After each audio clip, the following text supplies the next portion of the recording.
My culture growing up was one of simplicity. Manhattan, Montana allowed for the perfect playground and a safe bubble.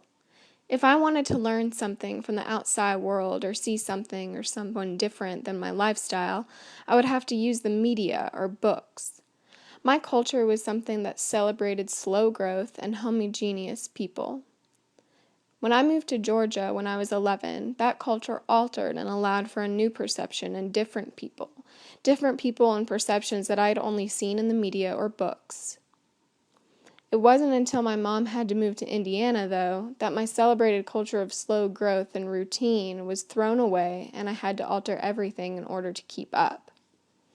My mom had to move back to Indiana my junior year in high school to help with my grandmother's Alzheimer's disease and my grandpa's age.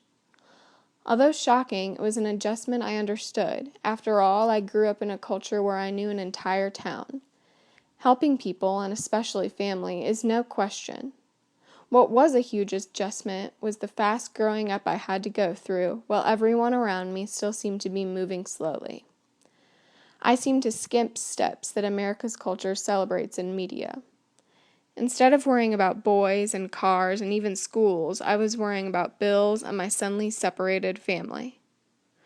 Honestly, I wouldn't have it any other way, though. My history, while it defied a somewhat individualistic adolescence, made me stronger.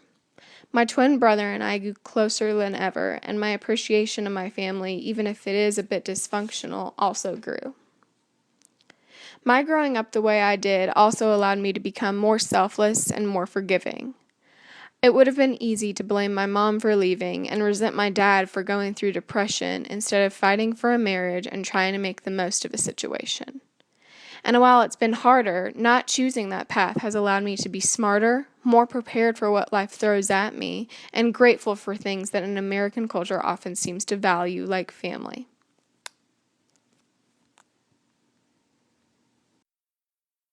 Okay. One, two,